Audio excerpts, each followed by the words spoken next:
자, 오늘은 제55강 생명과 믿음의 가정 한번 따라 하실까요? 생명과 믿음의 가정. 글씨가 점점 흐려지더라고요. 그래서 왜 그러나 했더니 아침에 보니까 얘가 바닥이 차서 글씨가 잘 안 먹더라고. 그래서 혹시 좀 진한 거 있으면 좀 구해 주시기를 바라면서, 글씨가 좀 흐리지만 그래도 제가 또 천천히 읽어 드릴 테니까 함께 말씀을 나눴으면 좋겠습니다. 오늘은 생명과 믿음의 가정, 가정에 대해서 성경은 어떻게 말씀하고 있는가, 바로 본론적으로 들어가면 최초의 가정을 한번 찾아보겠습니다. 하나님께서 기록하고 계시는 최초의 가정은 창세기 1장 26절로 28절인데 성경을 읽어볼까요? 하나님이 이르시되 우리 형상을 따라 우리 모양대로 우리가 사람을 만들고 사람을 만드는 걸로 끝나는 것이 아니라 그들로 자, 남자와 여자를 만드니까 복수가 나오죠. 그들로 바다의 물고기와 하늘의 새와 가축과 온 땅과 땅에는 모든 것들을 다스리게 하자. 위임이라고 말하죠. 하나님이 가지고 있는 모든 통치권을 사람들에게, 인간에게 위임을 하셔서, 지금 지구상에 많은 동식물들이 있지만 누가 이걸 이끌어갑니까? 사람들이 이끌어가지 않습니까? 인간이 이끌어가지 않습니까? 그건 뭐냐면 인간이 누구보다 스스로 잘나서가 아니다. 하나님이 위임하고 통치해서 자연을 보호하고 기후를 또 잘 관리하고 환경을 보호하고 또 동식물들을 잘 보호하고, 이런 모든 것들은 인간의 어떤 당연히 해야 될 거지만 하나님의 명령이기도 한 거죠. 하나님께 맡기고 드려야 될 책임이라는 것이죠. 자, 그 다음 절에 보면, 그래서 하나님이 자기 형상 곧 하나님의 형상대로 사람과 인간이 같은 말이지만 동물과 식물과 다른 이유는 뭐냐면 우리에겐 뭐가 있다? 하나님의 형상. 한번 따라가실까요? 하나님의 형상.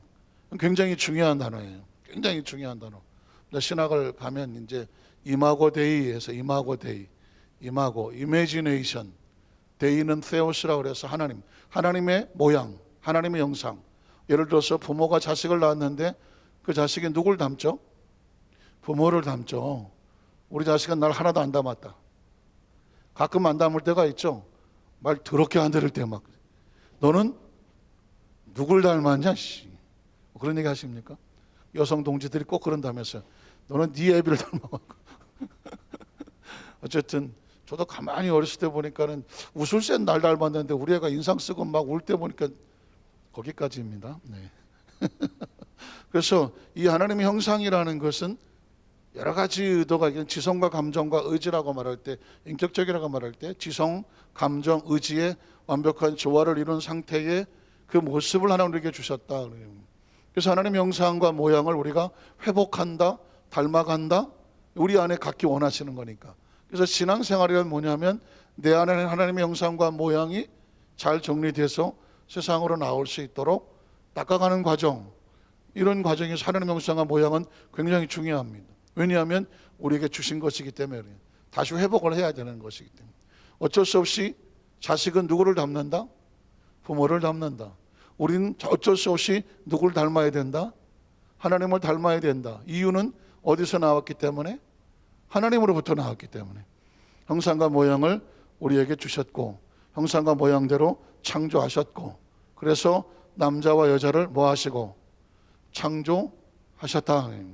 그래서 이게 굉장히 중요한 단어는, 예전에 석기 시대, 구석기, 신석기, 청동기 이러면서 그 시대는 문명이 발달하지 않으니까 매일 싸워야 되고, 짐승과 싸우고 사냥을 해야 되고, 고기를 잡아오고, 높은 데 올라가서 열매를 따야 되고, 또 이런 것들을 하다 보니까 힘이 많이 필요하고, 그래서 남자들 위로, 남성 위주로 삶이 조건이 되고, 또 여성들은 임신을 해야 되고 아이를 낳아야 되고 아이를 양육해야 되고, 그러다가 보니까 아무래도 활동적인 것은 남자들이 활동을 하고 여성들은 약간은 수동적이 돼서 아이들을 돌봐야 되는 이런 과정 속에서 본의 아니게 차별이 되어지고, 어떤 일이 더 중요하냐, 인권의 존재에 대해서는 전혀 차별이 없음에도 불구하고 어떤 우선순위에 의해서 남성이 우열이 되어지고 여성들이 조금은 그 부분에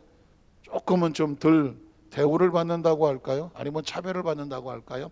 이런 부분 속에서 없지 않았지만 성경 속에서 성경 속에서 말씀하고 있는 남성과 여성은 존재적으로 하나님으로부터 나왔고 하나님 안에 기능이라고 표현하기는 그렇지만 사명이 다를 뿐이지 존재 가치나 목적은 전혀 차등이 없다는, 차등이 없는, 이건 굉장히 중요한 겁니다. 사람은 외모나 모양이나 성별이나 출신이나 피부 색깔이나 그 어떤 것으로서도 차별되지 않아야 된다. 이건 기독교 정신에서 나오는 것이고, 왜냐하면 사람은 그 속에 영혼이 있고 그 영혼은 모두 하나님의 형상과 모양을 닮은 존재적으로 귀중한 존재들이기 때문에, 인간은 존재만으로도 소중히 여기고 귀히 여기고 존중받아야 마땅하다는 거죠. 사실 저도 미국에 선교사를 처음 가갖고 한동안 당황했죠. 왜냐하면 우리 어렸을 때 자랄 때만 하더라도 미군들이 많이 있었거든요. 그래서 제가 이제 집이 한남동이고 한남국민학교를 다니고 뭐 그랬는데, 그 이태원, 보강동 이쪽에도 미군들이 많았어요. 그리고 뭐 길에서 흔히 볼 수 있는, 그리고 간혹 어렸을 때 보면은 미군 집차 GMC라고 뭐 가면 미군들이 타면 애들은 그냥 헬로 뭐 쫓아다니고 뭐 기분이 초콜릿 뭐 어렸을 때 기억에 그럴 때 초콜릿을 던져주고 그랬던 기억이 있는 것 같아요. 근데 입에 나도 모르게 우리도 모르게 불렀던 게 뭐냐면 깜둥이 그랬던 게 니그로 깜둥이 막 이런 말이 있잖아요. 뭐 우리도 모르게 그 흑인에 대한 차별, 그리고 이제 동남아시아인들이 많이 오다가 보니까 동남아시아인들이 좀 작고 조금 생긴 것도 좀 그렇고 어떤 이런 것들에 대한 차별, 이게 미국에 가서 보니까는 아이고 맨 주위에 검은 사람들이 다니고 그러는데 앉아갖고 왜 저렇게 생겼나, 진짜 깜둥이들이 많네 막. 근데 그게 제가 목사고 선교사인데도 불구하고 머릿속에 박혀 있었던 그런 인종적인 차별에 대한 그게 안에 있더라고, 안에. 그거를 깨부시는데 진짜 얼마나 감사한지 몰라. 미국에 가니까 그걸 아주, 미국 사람 자체가 그걸 아주 싫어해요. 디스크리미네이션이라고 그래서 인종차별하는 걸 아주 무서운 죄로 여겨. 실제로 차별하면서도 불구하고 법은 차별하지 못하게 되어 있고, 동남아시아 사람들도 개인적으로 차별을 의식 속에 있습니다. 엘리베이터를 탔는데 많은 사람들이 자기들끼리 그런데 보아하니까는 뭐 어디 뭐 베트남인지 아니면은 뭐 어딘지 잘 모르겠지만 어쨌든 간에 보아하니 외모적으로 사람이 영 좀 그래 보여. 그때 제가 깜짝 놀라는 거죠. 야, 사람이 어떤 겉모습을 보고 어떻게거니 생각한다는 것이 얼마나 무서운 것인가. 저는 그런 부분들을 많이 해외 선교사하면서 깨뜨리고 잘라내고 긁어내고 할 수만 있으면, 사람은 영혼을 바라보아야지. 외모나 어떤 신체 장애나 예전에 그런 부분도 많이 놀리면, 어쨌든 지금은 이제 전혀 의식이 많이 바뀌었죠.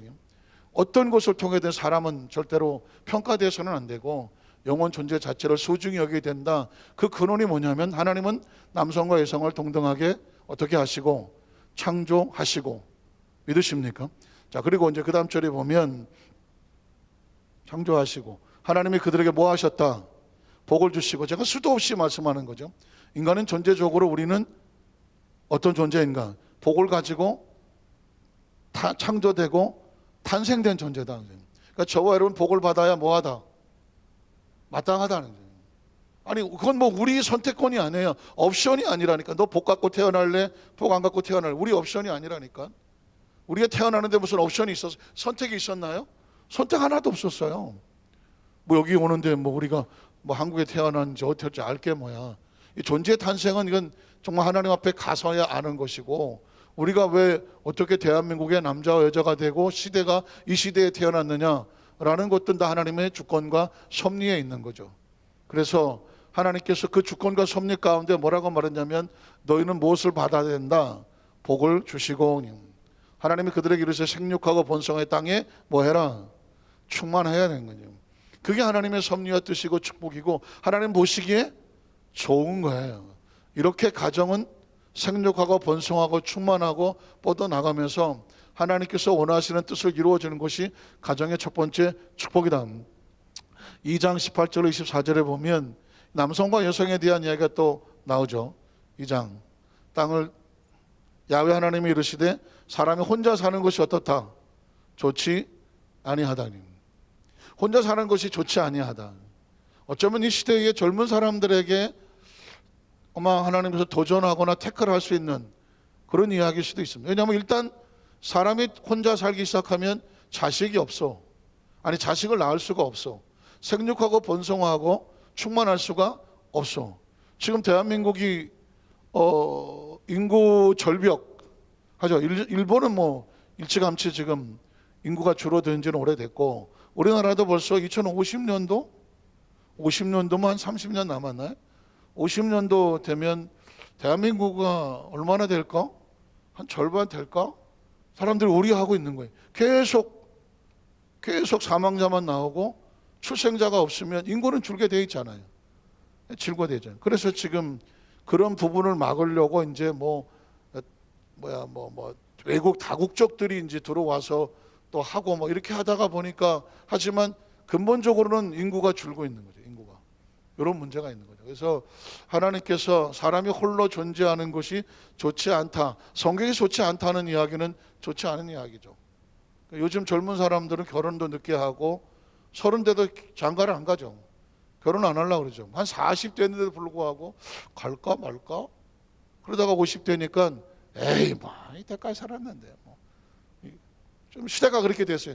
그 사람 우리 40, 50대에서 결혼 안 하는 사람에 대해서 뭐라고 그러고 싶은 것이 아니라 지금 시대 문화가 이렇게 됐는데 결국은 어떻게 되느냐? 사람은 홀로 독처하는 것이 쉽지 않고 인구가 주니까 또 여러 가지 상황이 문제가 생기니까 내가 그를 위해서 돕는 배필을 지으리라. 그러니까 배필은 어디서부터 오는 거예요? 하나님으로부터 오는 거예요. 이것도 굉장히 중요한 겁니다. 우리가 이 땅의 지구의 삶을 사는 동안에 마땅히 해야 될 여러 가지 것들이 있죠. 숨 쉬어야 되고 깨끗해야 되고 위생적이어야 되고 잠자야 되고 먹을 거 먹어야 되고 또 인간적인 관계도 있고 사회적 활동도 있고 여러 가지 살면서 당연히 있어야 될 어떤 행동 패턴처럼 배우자도 마찬가지인 거죠. 배우자도 마찬가지고. 자, 배필도 가정을 이루는 것은 하나님께서 지으리라 하시니라. 그 다음 절에 보면 하나님이 흙으로 각종 들짐승과 공중의 각종 새를 지으시고 아담이 무엇이라 부르나 보시려고 그것들을 그에게로 이끌어 가시니 아담이 각 생물을 부르는 것이 곧 그 이름이 되었더라. 이것도 굉장히 중요한 부분인데 여기서 그냥 넘어가겠습니다. 자, 아담이 모든 가축과 공중의 새와 들의 모든 짐승의 이름을 주니라. 아담이 돕는 배필이 없었다. 그래서 하나님이 아담을 깊이 잠들게 하시니 잠들매 그가 그 갈빗대 하나를 취하고 살로 대신 채우시고. 여기서 그래서 남자와 여자가 싸우면 누가 이기느냐? 남자가 100점 100패 할 수밖에 없다. 왜? 남자는 흙으로 지고 여자는 뼈로 만들었다. 흙이 아무리 뼈한테 덤벼들어봤자 매일 터지고 긁힌다. 이거 남자들이 많이 들어야 되는데 남자들이 별명 없네. 물론 좋습니다만은 아담은 살로 흙으로 만들고 하와는 뼈로 만들었다. 이런 표현을 좀 쓰고 있죠. 여자를 만드시고 그를 아담에게로 이끌어 오시니, 자, 아담이 이르되 이는 내 뼈 중에 뼈요 살 중에 살이라. 어쩌면 최초의 어떤 로맨스적인 사랑의 노래 같은 상당히 좀 충격적인 표현이긴 하지만 뼈 중에 뼈고 살 중에 살이다. 이야기 뭐예요? 서로 하나임을 고백하는 거죠. 자, 이것을 남자에게 취하신즉 여자라고 부르리라 하니라. 24절에 보면 이러므로 남자가 부모를 떠나서 그의 아내와 둘이 한 몸을 이룰지어다. 스토브시켜 보면 결혼식장에서 가장 많이 봉독이 되고 또 주례를 할 때 주례를 띄워놓으라고 그 구절 띄워놓으세요. 네. 이 구절이 제가 이제 수업을 시킨 이유가 뭐냐면 굉장히 중요한 의미가 많이 들어있기 때문에 그렇습니다. 결혼식 주례를 할 때에도 이 부분을 많이 언급을 하는데 왜 이 부분이 중요하냐면 가정에 있어서 뭐 어제도 뭐 장로님 그 자녀 결혼식 있었지만, 자, 결혼을 하기까지도 중요하지만 결혼을 하고 나서도 중요하잖아. 과연 어떻게 살 것인가? 굉장히 중요합니다. 물론 저도 이제 같은 것을 겪었지만은, 맨 처음에 예전에 결혼했을 때는 결혼하면 어떻게 하죠? 부모를 모시고 사는 것이 당연한 줄 알았고, 또 부모들도 자식들을 그 집에 같이 모시고 산다. 이게 아주 우리 전 세대는 그냥 기본적인 생활이었고, 근데 우리 세대쯤 지나면서 앞에서 그랬을 것 같기도 하고, 어쨌든 뭐 시집살이 또는 뭐 이하 등등 비슷하게 해서 결혼을 하게 되면 책임이 그냥 며느리한테 다 넘어가게 되고, 그러는 과정 속에서 며느리나 또 시집 식구 뭐 이런 과정 속에서 굉장히 갈등과 상처와 아픔도 많고, 왜 그러냐면 서로 기대치가 달라서 그래요. 그래서 제가 이 이야기를 드리는 거는, 저는 이 부분 때문에 굉장히 많이 힘들었어요. 솔직히 남성의 입장, 이건 남성의 입장에서 얘기하는 거예요. 남성의 입장에서. 결혼해서 저희 집사람도 한 6개월 정도인가? 6개월 이상 하여튼 간에 부모님을 모시고 같이 살았어요. 물론 저도 결혼이 처음이라, 처음 결혼하는 거라 결혼하면 어떻게 하는지도 몰랐어요. 나는 누가 뭐 가르쳐 준 게 있어야지. 결혼하면 어떻게 하는지를 몰랐어. 제가 장남이다 보니 저희 부모님도 결혼하면 어떻게 하는지 모르셨던 것 같아요. 그 남동생 하나 여동생 하나 있는데, 얘네들도 형수가 들어오고 언니가 들어오면 어떻게 하는지 모르는 것 같아요. 우리 사람도 결혼이 처음이라 들어와서 시부모님 어떻게 모셔야 되는지, 뭐 시동생, 시누이는 어떻게 해야 되는지 모르고 들어온 거지 뭐. 또 그거 모르는, 철 모르는 색시를 내가 어떻게 돼야 되는지도 나도 몰랐어. 그냥 상황이 벌어졌어. 일단 시작이 됐어. 근데 가만히 보니까 우리 부모님들은 이제 집안에 며느리가 들어왔으니까 모든 살림을 맡긴다.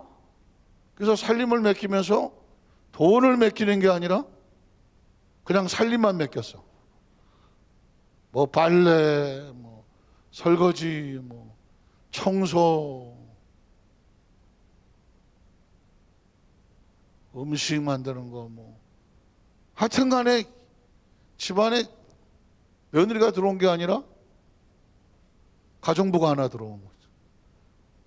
내가 보니까는. 그리고 뭐 우리 동생이나 이것들도 온갖 빨래는 다 갖다가 맡긴 것 같아. 그러니까 우리 사람은 시집을 왔는데 하루 종일 빨래하고 하루 종일 청소하고 하루 종일 음식 차리고, 나는 아침에 출근해서 저녁에 늦게 오니까 집에 들어와 보면 맨날 울고 앉아 있어. 밥도 못 먹고. 왜냐면 우리 집 식구들은 밥 먹는데 몇 초도 안 걸리니까요. 후다닥 하고 끝나버리는데, 우리 집 사람은 한 20분 30분 못 드시는 분인데, 그래서 다 만들어 놓고 앉으려고 보면 다 먹고 없어졌어. 그래갖고는 밥 먹으려고 그러면 설거지 해야 돼. 설거지가 돌아서면 또 청소해야 돼. 돌아서면 이러고 있는 거예요. 그거를 제가 나중에 알게 돼서 그걸 보는데, 야, 그래서 저는 또 장남이라고 저희 어머니가 어렸을 때부터 저를 키우면서 나는 너만 믿는다. 유민아, 나는 너 때문에 산다. 너만 믿는다. 그 또 제가 기억은 잘 안 나지만, 엄마 걱정하지 마. 내가 커서 엄마에게 효도시켜 줄게요. 뭐 이러고 자란 것 같아. 왜냐면 맨날 우리 어머니가 그래. 너는 그런 말을 하고 자랐다. 그래, 너는 효도해야 된다. 이걸 어려서부터 듣고 자랐어. 그러니 부인이 울면 힘들어서 우는 거예요. 당연히. 울면 부인 편을 들어야 되는데, 부인 편을 들자니 어머니에 대한 죄책감이 있어. 어머니 편을 안 드니까. 어머니 편을 들자니 부인에 대한 죄책감이 있어. 이거 어느 편을 들어야 되는 거예요? 자, 오늘 어느 편 들어야 돼? 섹시 편. 우리 유하영 장로님은 그냥 죽었다 깨어나도 우선 섹시편을 들어요. 그 나는 장로님 같이 그렇게 안 됐어. 섹시편을 들자니 저희 어머니가 너무 어린 나이에 일찍 결혼해갖고 저를 낳고 저를 의지하고 자라갖고, 야 너밖에 없다, 나밖에 없는 줄 알았어. 그때 내 동생한테도 그랬더만, 너밖에 없다. 네. 이제 커서 하는 거지만.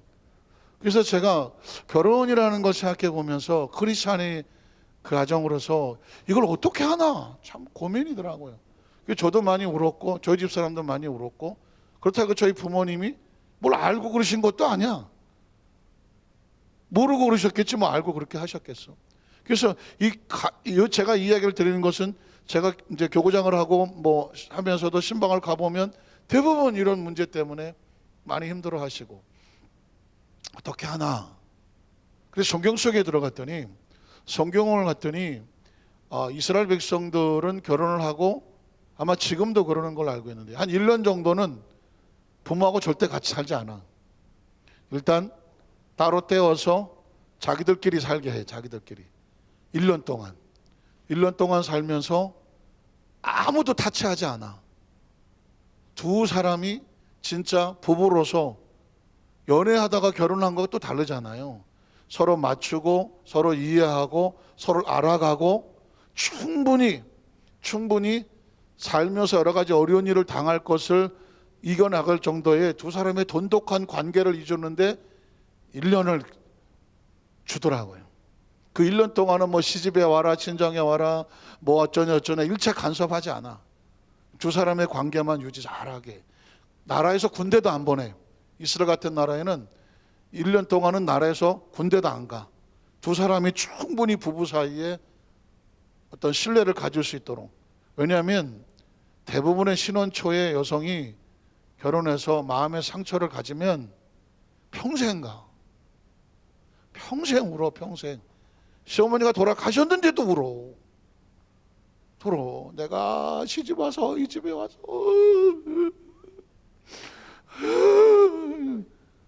그걸 울어. 그러니까 왜 그러냐면 너무 젊은 나이에, 어린 나이에 또 시집으로 와서 처음에 기대했던 것보다는 받은 상처가 커서 그래. 그러니까 시어머님이, 나는 우리 집에 며느리 들어오면 나는 절대로 그러지 아니하리라. 근데 들어왔는데 자기도 그러고 있어. 왜 그러냐? 세대하고 문화가 차이가 나서 그래. 일부러 그러려고 그런 게 아닌데. 어쨌거나 그래서 이스라엘, 제가 성경적인 얘기를 드리는 거예요. 그렇죠. 제가 어느 장로님 딸인가 아들이구나. 아들 며느리 드릴 때 제가 주례를 그렇게 했어.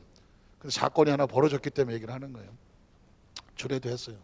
영등포 공곤회관에서 이제 주례를 했는데, 제가 이 이야기를 했어요. 결혼하면 두 사람은 장로님 네 분, 저기 신부 측 회원에서 절대 이 두 사람은 1년 동안은 아무것도 시키지 마라. 집안에 어떤 행사도 오게 하지 마라. 두 사람만 충분히 자기들끼리 정말 부부 사이에 충분히 신뢰를 가질 수 있도록 그렇게 보호해줘라. 이스라엘 나라에서는 군대도 안 보낸다. 그 자리에서는 뭐 아멘 하셨어. 제가 이야기드린 건 굉장히 중요한 거예요. 전 제가 개인 얘기하는 게 아니라 성경에 남자가 여자가 결혼을 했어. 그러면 남자가 뭘 떠나? 부모를 떠나. 집을 떠나라는 것도 있지만 의식과 사고를, 부모를 떠나 누구와? 그의 아내와 합하여 어떻게? 둘이 한 몸을 이룬다. 이 기간이 한 1년이 필요해. 충분히 서로 남편이 무슨 일을 하더라도 아내가 저 남편에 대해 신뢰를 할 수가 있고, 아내가 아무리 이해하지 못할 행동을 하더라도 남편이 볼 때도 저건 난 저 사람을 믿어 할 수 있는 그 시간을 1년을 정도는 가져야 돼요. 지금 뭐 유하영 장로님은 아까 바로 섹시를 위해서 그렇게 하신다고 얘기한 거는 진짜 성경적이죠. 근데 이게 저같이 저희 어머니가 난 너밖에 없다, 너만 믿는다, 이런 의식을 갖고 자란 사람한테는 마음이 힘들더라고. 난 지금도 우리 사람은 섹시라고 못 불러. 근데 우리 장로님은 바로 섹시라고 나와. 난 부러워하죠. 어쨌거나 그래서 이렇게 해야 성경적이며 이 부부가 건강하고 잘 살아야 부모가 보기에도 좋다는 얘기를 하는 거예요. 그런데 제가 오래된 일이에요. 아주 오래전 일이에요. 그 장로님하고 그 자녀 결혼식에 주례를 하고 했는데 한 6개월 지났는데 그 장로님한테, 그 장로님도 여의도 장로님이에요. 제가 아는 장로님이 소개해서 그 목사님 주례를 받고 싶다고 소개해서 제가 뵌 분이에요. 근데 그분이 6개월 뒤에 전화가 왔어. 목사님, 저희 아들 결혼식 때 그런 주례 말씀을 주셨는데 혹시 우리 가정만 위해서 그렇게 말씀하신 건가요? 아니면 다른 데 주례하실 때도 똑같이 하시나요? 그래서 예, 저는 성경에 근거한 걸로 해서 다른 가정에 주례하더라도 똑같이 합니다. 그랬더니 네, 알았습니다. 그런 전화를 끊더라고. 지금도 왜 전화했는지 모르고 왜 그런 질문했는지를 몰라. 그냥 느끼건대 그런 문제 때문에 아마 고부간이든 아니면 십달이든 그런 부분에 잘 참고 가시다가 그런 문제가 좀 힘들어지지 않았나. 그래서 과연 그대가 장로님이시니까 성경적인 건데 아무리 우리가 원하는 것이 있더라도 성경적인 것에 맞춰야 되지 않을까 해서 그게 개인적으로 하신 말씀이면 본인이 그거를 좀 바꿔보시려고 했지만 성경이 한 거라고 말했더니 아멘 하면서 알았습니다 하고 전화를 끊으시더라고요. 지금 여기 계신 분들이 다 이제 자녀가 다 결혼하신 분도 계시고 손주 보신 분도 계시고 또는 이제 자녀 결혼해야 될 분도 있지만 일단 시어머니들은 며느리가 이렇게 들어온다 할 때에 할 수 있는 한 인간적인 기대는 하지 말자. 모든 상처는 어디서부터 오느냐면 기대하기 때문에 서운한 거예요. 며느리도 마찬가지인 것 같아요. 기대하고 들어가니까 그 기대로 안 채워지면 상처로 다 남아서 평생을 가더라. 그래서 원칙만 따지면 부부 사이에 충분히 서로 신뢰하셔. 아니 결혼을 막 해도 두 사람 사이에 지금 그 충분한 신뢰가 없어요. 아직은 어린아이 어떻게 알겠어. 충분한 신뢰를 가질 수 해주고 부모님들도 기다려주고 또 어느 정도 기다려서 부부 사이에 신뢰가 쌓이면 당연히 네가 내 낳아준 부모를 공경하라. 그러면 네가 땅에서 잘되고 장수하리라. 이게 뭐가 있는 계명이냐? 약속이 있는 첫 계명이라 그랬습니다. 부모에게 효도를 하면 땅에서 잘되고 장수하는데 그거는 하나님이 약속이라고 말했어요. 그러니까 이 약속을 알면 자식이 부모에게 효도를 안 하겠습니까? 너 효도하라고 억지로 하는 것보다는 스스로 하나님 말씀에 근거해서 하는 것이 아름답다, 그 이야기죠. 어려운 얘기를 참 쉬운 얘기를 어렵게 했습니다. 자, 그 다음 절에는 창세기 4장 25절로 26절을 보면 아담이 다시 자기 아내와 동침함에 그가 아들을 낳아 그 이름을 셋이라는 이름을 기억하십시오. 가인과 아벨 하고 그 사이, 그 다음에 세 번째는 아이들, 그래서 셋이구나. 세 번째 낳아서 이름을 셋이라고 하였으니 이는 하나님이 내게 가인이 죽은 아벨 대신에 다른 씨를 주셨다 함이며, 그리고 셋도 아들을 낳았는데 그 이름을 에노스를 기억하십시오. 한번 따라하시고 에노스는 왜 중요한 이름이냐면 그때의 사람들이 비로소 하나님 이름을 어떻게 했다? 불렀다. 하나님 이름을 불렀다는 얘기는 찾았다, 예배했다, 단을 쌓다, 관계가 다시 이루어졌다, 이런 의미가 있거든요. 아브라함이 가는 곳곳마다 상수리 나무 밑에 단을 쌓고 야훼 이름을 불렀더라. 노아가 어디 가서 단을 쌓고 야훼 이름을 불렀더라. 하나님을 불렀다는 얘기는 회복을 말하는 거거든요. 그러니까 가인으로 해서 깨어지고 아팠던 상처가 이 에노스 때에 와서 하나님 이름을 불렀다. 그래서 가정은 어디를 가든지 하나님 안에서 관계 회복이 돼야, 왜? 가정은 누가 만들었다? 확실하십니까? 그래서 가정의 복을 받으려면 반드시 하나님과의 관계가 아름다워져야 복이 돼요. 그래서 노아의 가정도 보면 창세기 6장 8절로 14절을 보면 6장, 그러나 노아는 하나님께 은혜를 입었더라. 최고의 은혜는 뭐냐면 하나님과의 관계가 아름다운 거예요. 자, 이것이 노아의 족본이라. 노아는 의인이고 당대 완전한 자라. 그는 하나님과 동행하였으며 세 아들을 낳았으니 셈과 함과 야벳이다. 이 이야기는 노아의 이야기지만 노아의 가정의 이야기죠. 성경의 이야기 보면 뭐 가정 얘기 따로 얘기 아니고 이건 노아의 가정 이야기예요. 자, 셈과 아들을 낳았으니 야벳이라. 그때 온 땅이 하나님 앞에 부패해서 포악함이 땅에 가득하더라. 사람의 죄를 지으면 뭐 가정도 무너지고 사회도 무너지고 나라도 무너지는 것이거든요. 자, 그런데 하나님 보시는즉 땅이 부패했는데 땅에 있는 모든 혈육인자 행위가 다 부패했더라. 그런데 하나님이 노아에게 이르시되 모든 혈육인자의 포악함이 땅에 가득하므로 그 끝날이 내 앞에 이르렀으니 내가 그들을 땅과 함께 멸하리라. 자, 너는 고페르 나무를 너를 위하여 방주를 만들되 그 안에 칸들을 막고 욕청을 안팎에 칠하라. 너를 위하여 그렇지만 사실은 노아는 그 가정의 대표거든요. 노아가 하나님께 복을 받으면 누가 복을 받는 거예요? 노아의 가정이 복을 받는 거죠. 이게 굉장히 중요한 거예요. 자, 노아 한 사람만 방주를 만드는 것이 아니라 노아가 방주를 만든 나중에 나오겠지만 노아의 가정이 같이 복을 받죠. 그 집안의 한 사람의 신앙생활을 아주 잘한다는 것은 굉장히 중요한 의미가 있어요. 왜냐하면 그로 인하여 그 집안이 같이 복을 받아. 저도 지금까지 가만히 오면서 내가 받은 최고의 축복은 내가 예수를 믿고 하나님의 자녀가 된 건데 그 내가 어떻게 예수를 믿었나? 그건 저희 어머니가 처음 우리 집안에 예수를 믿은 거예요. 처녀 때부터 어려서부터 이제 신앙생활 하셨고, 그리고 어려서 늘 교회에서 저를 데리고 저희들을 데리고 뭐 성가대 하신다고 가고, 제가 장남이다가 보니 가실 때마다 제가 따라다녔으니까. 그래서 저는 어렸을 때 이미 어른 예배를 다 마스터했다니까. 뭐 모든 예배를 다 따라가 다녔으니까. 그래서 저도 국민학교 때 전 찬송가를 다 외웠어. 뭐 맨날 따라가서 배우니까 뭐 가만히 있었고 졸아도 다 들리니까. 그래서 이게 어렸을 때, 근데 지금 생각하니까 그게 이미 어렸을 때부터 하나님께서 목회자 훈련을 시키기 위해서 극성맞은 어머니를 따라가면서 갈 때 안 갈 때 다 따라다니고 어린 나이에 대한 수련을까지 따라가서 기도원도 따라가고 지금 생각해 보니까 따라다니면서 다 훈련을 받은 건데 그 한 사람이 들어서 어머니가 미랄에 대해서 그 신앙을 심어 놓으니까 저희 자녀들도 마찬가지. 저희 아버님이 뭐 늦게 예수를 믿으셨는데 그렇게 핍박이 심하시던 분이 결국은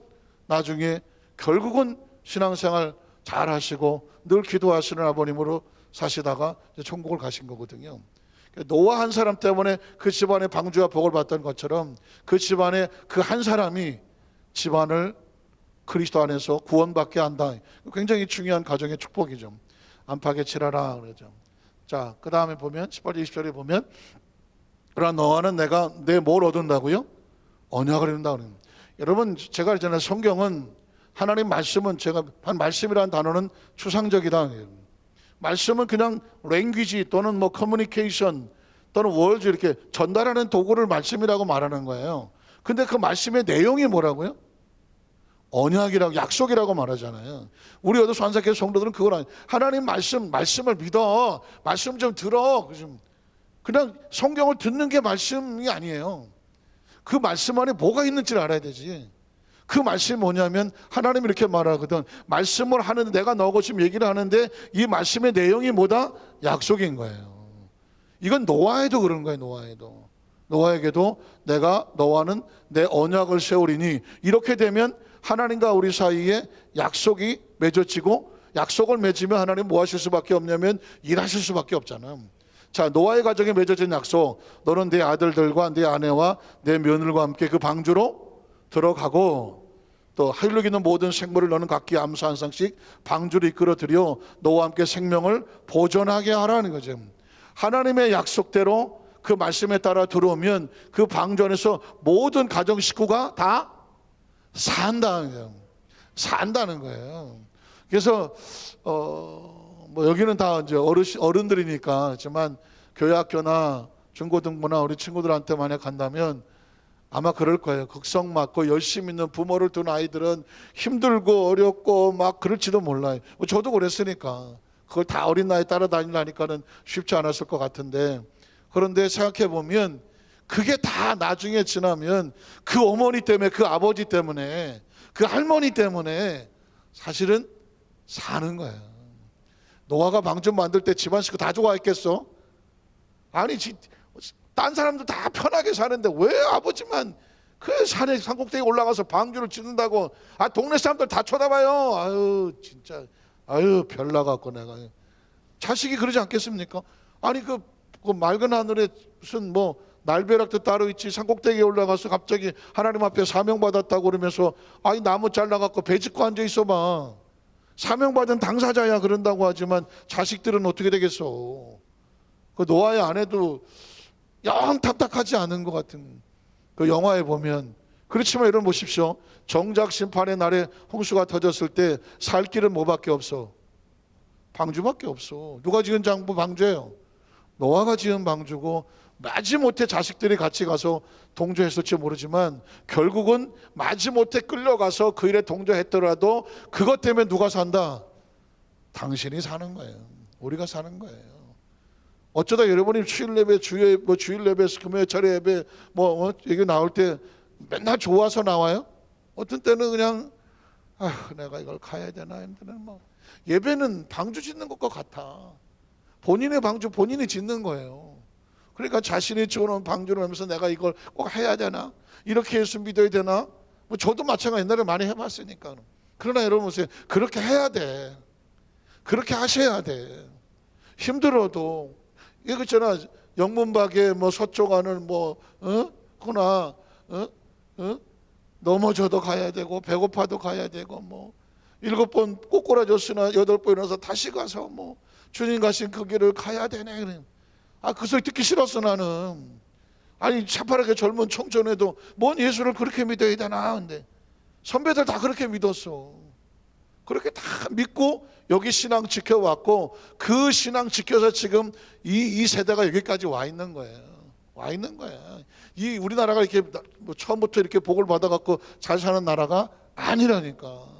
저 우크라이나 보세요. 우크라이나 나라가 개판돼 가니까는 그래도 그러잖아요. 자식하고 딸내미 피난시켜 놓고 젊은 아빠가 그 전쟁 나가겠다고 군용열차 타고 가잖아.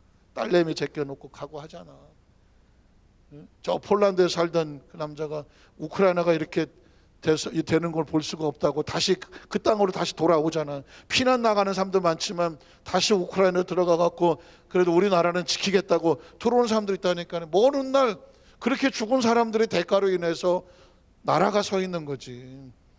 지금 어쩌면 요 세대에 있는 권사님들 또 집사님들 요 세대에 있는 사람들이 다 이 전쟁 속에서 믿음을 지키며 요 세대를 아마 지키고 온 역전의 용사들 같은 분이야. 여러분들이 용사들 같아.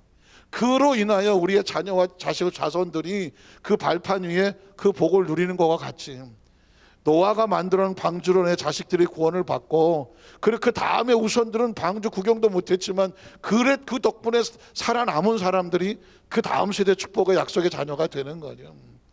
자, 그 다음 절에 보면 9장으로 갈게요. 창세기 9장 1절로 2절 가보면 하나님이 노아들에게 복을 주시며 방주에서 나왔어요. 그들이 이르시되 생육하고 번성하여 땅에 충만하라. 이거 어디서 얘기했죠? 아담과 하와 얘기했던 복의 내용이야. 하나님의 복의 내용은 항상 이래. 생육하고 번성하고 땅에 뭐해라? 충만하라. 이게 복의 내용. 처음 그렇게 됐어. 그 다음에 노아에게도 그랬어. 그 다음에 아브라함에게도 창세기 7장 또 그랬잖아. 생육하고 번성하여 땅에 충만하라. 그러니까 저와 여러분은 기본이 뭐야? 우리 DNA는 생육하고 번성 땅에 뭐 해야 돼? 충만해야 돼. 복이야. 자, 그래서 그러면 이제 창세기 15장 1절로 감절에 가면 아브라함의 가정도 마찬가지인데 창세기 15장으로 갈게요. 환상 중에 아브라함이 이만 이르시되 아브라함아 두려워하지 말라. 나는 내 방패에 너희 큰 상급이다. 아브라함이 이르되 주 야훼여 무엇을 내게 주시렵니까? 했더니 나는 자식이. 자, 아브라함의 가정을 얘기하는 거예요. 자식이 없어요. 나의 상속자는 다메섹 사람 엘리에셀을 그냥 양자같이 해서 내 가족 삼으려고 한다는 거죠. 그랬더니 그 다음 절에 보니까 아브라함 이르되 주께서 내게 씨를 가족을 주지 않았으니 내 집에 길른 자가 내 상속자가 될 것입니다. 그랬더니 하나님께서 뭐라고 말하죠? 그 다음 절에 보면 그 야훼의 말씀에 그에게 임하여 이르시되 그 사람이 내 가족이 아니다. 내 몸에서 날 자가 내 가족이요 내 상속자가 되리라 하시고 그를 끌고 밖으로 나가 이르시되 하늘로 목별을 셀 수 있나 보라. 또 그에게 이르시되 네 자손이 이와 같으리라. 지금 이야기를 가족이라는 관점에서 보는 거예요. 아브라함이 아이를 믿으니 야백시를 그의 의로 여기시고, 또 이르시되 나는 이 땅을 내게 주어 소유를 삼게 하려고 너를 갈대한 우리에서 이끌어낸 야훼 하나님이다. 자, 아브라함은 엘리에셀을 내 가족과 상속자로 삼으려고 했지만 하나님의 약속은 그 종이 아니라 내 몸에서 날짜가 따로 있다, 약속의 시가. 그래서 이 가족은 하나님께서 따로 준비하신다라는 말씀과도 같아요. 그래서 결국 창세기 21장 1절로 4절에 보면 야훼께서 말씀하신 대로, 말씀은 다른 말로 바꾸면 약속하신 대로, 언약이죠. 약속하신 대로입니다. 바로 사라를 돌보셨고, 사라는 그냥 재수와 운이 좋은 게 아니라 누가 돌봤다고요? 하나님이 돌보셨다. 왜 돌보셨다? 약속이 있었기 때문에. 또 야훼께서 뭐 하신 대로? 말씀은 뭐다? 약속하신 대로 사로에게 행하셨다. 하나님은 그냥 움직이지 않는다. 어떻게 움직이신다? 약속대로 움직이신다. 자, 그래서 그 다음 절에 보면 사라가 임신을 했다. 사라가 임신한 건 그냥 임신한 것이 아니라 하나님의 약속을 하시고 행하신 대가이다. 하나님 말씀하신 시기, 말씀하신 것이 말씀을 다른 말로 바꾸면 약속하신 시기. 이렇게 바꿔서 조금이라도 불편하면 바꿀 수가 없는 거예요. 그런데 이게 전혀 불편하지 않고 더 정확하잖아. 하나님 약속하신 시기가 되어 노년의 아브라함에게 아들을 낳았다. 자, 다시 말하면 하나님의 약속이 성취가 되었다. 아브라함이 그에게 태어난 아들 곧 사라가 자기 낳은 아들을 이름하여 이삭이라고 하였고, 자, 그 아들 이삭이 난 지 8일 만에 그가 하나님 뭐 하신 대로? 명령하신 대로 할례를 행하였더라. 자, 하나님의 약속을 받은 사람은 하나님 앞에 내가 행해야 될 게 있어. 계약자는 서로 계약을 맺었으면 갑과 을이 있으면 갑이 이렇게 하면 을은 이렇게 해야 돼. 하나님이 약속을 하셨으면 그 계약이 이루어지려면 아브라함은 뭐하냐? 내가 하나님의 계약 맡은 사람입니다. 자기 몸에 어떤 증거를 남기는 걸 뭐라 그래? 할례는 왜 하느냐? 약속의 자녀라는 것입니다. 자, 그래서 오늘 이 얘기를 하려고 지금 하는 건데요. 창세기 20장 20절에 보면 이 일이 어떤 사람이 아브라함에 이르기를 밀가라고 하는 당신의 형제 나홀, 아브라함의 형인가? 나홀에게 자녀를 낳았다 하였더라.